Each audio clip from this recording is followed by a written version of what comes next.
Hello guys, welcome back to my YouTube channel. My name remains Abology, your favorite navigator. And with me today is my videographer, Chrissia Whitfield, and we're here today to discuss about what you need to study in the US. I mean, you don't need a whole lot of things. You need the right mindset, you need the right information, you need to get your story right. I remember the last part of Game of Thrones when they wanted to shift the leadership to somebody, and it was said there that the best person to hand over this throne to is somebody who is familiar with everyone's story, and that was Bran, if you can remember. Bran who couldn't walk but could also fly.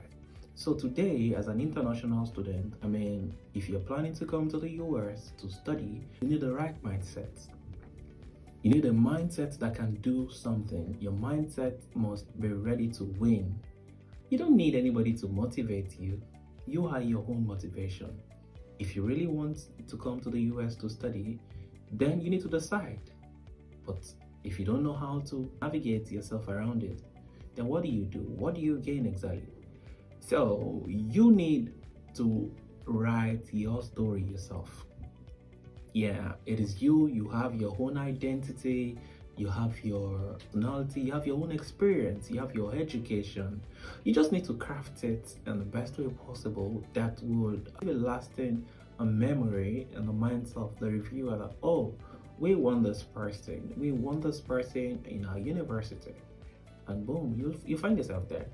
So just that about your story. You need to have your CV. Yes, your curriculum vitae here must be ready. It must be properly crafted. You need to remove your age. Who cares about how old you are? Nobody cares about your gender or your orientation. Just take that out. We don't need that. We need your education. We need your experience, your teaching experience, your research experiences. We need the publications that you've done. Yes, we need your volunteering experience. Let me let you in on this. Volunteering is so big in the US. Volunteer for organizations, do something. That's one of the major things that will land you the scholarship opportunity or the admission that you want in the US. That is stuff about your curriculum vitae. You also need to write your personal statement. Mind you, what do we call personal statements? Some people call it statement of purpose. But if you take a closer look at the universities you find online, they will give you guidelines to follow. But we want you to write about your work experiences. We want you to write about your short-term goals. We want you to write about your long-term goals. We want you to write about how this university, Western Michigan University, will gain one or two things from having you as their student. So if you have that crafted, just go by the guidelines. The different schools have their own guidelines. Just go by what they expected from you and put it out. And mind you, when you're done preparing your documents, make sure you share it with people. Let other eyes see it. Let other people see it. Let them record it. Let them read it. Let them review it. Because your best article might not be good enough in the eyes of your friends, in the eyes of other people. Check for grammatical corrections. Better not throw something out because you think you're done. Your grammar might not be good enough. You might miss out on some basic things. This is what I do. When I'm done writing any article whatsoever, I put it aside for several hours or probably days so that I get to review it again afterwards. After that opportunity, I share with my friends. After doing my due diligence, I share with my friends, they send me their reviews, I will put that out. So that is settled about the personal statement. Another big issue you don't want to mess with, that is your recommendation letters. Who is writing that for you? Your professor should be writing that for you. And if you don't have relationship with your professors, then I don't know how you want to survive that. In fact, You better ask them early. Tell them about your plans. Let them know. You don't have to hide anything. Just show them that, oh, sir, Mr. Obology, I am planning to study in the US. I'm planning to study in the UK. I'm planning to go for a master's in sociology at one of the Canadian universities. Please, sir, I would want you to write me a recommendation letter. Tell me in advance, not when you need a recommendation letter next week. You will now tell me about it few days to the deadline. It doesn't work that way. I also have my engagement. I have Chris here who needs to record my video every week.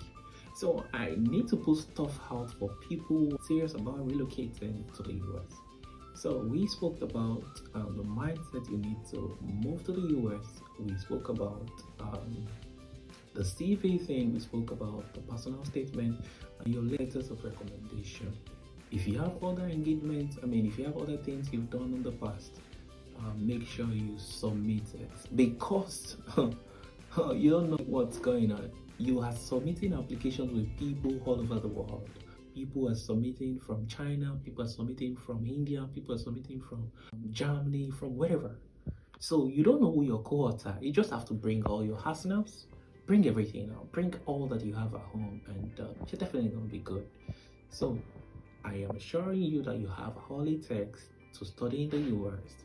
You just need to package yourself well. You need to believe in what you have packaged. You need to believe that you're good enough. You need to also learn to put yourself out, because if you're not out there, how will the world know you exist? So I just shared with you the basic tips you need to study in the US. The document you need to submit, the mindset you need in order to win. So on that note, I am leaving you with something I want you to hold on to forever. Look at yourself. Is the situation of things in your home country the best way you want it to be? I remember my friend Tope, who told me many years ago when I was trying to get admission into universities abroad. I told the young lady, "Can you please motivate me? I need support." My friend said, "Is the situation of things in your home country not enough motivation for you?" That was the way the young lady motivated me. And boom, I get to remember that for the rest of my life. So please, where you are, the jobs you're doing, do you measure up with your contemporaries abroad? If you think you don't, then you need to do the right thing. I wish you all the best in your application to graduate school or to study abroad. You want to do undergraduate program, you're good. Thank you so much for following me on YouTube. Like, subscribe, and share my platform. I love you. Bye.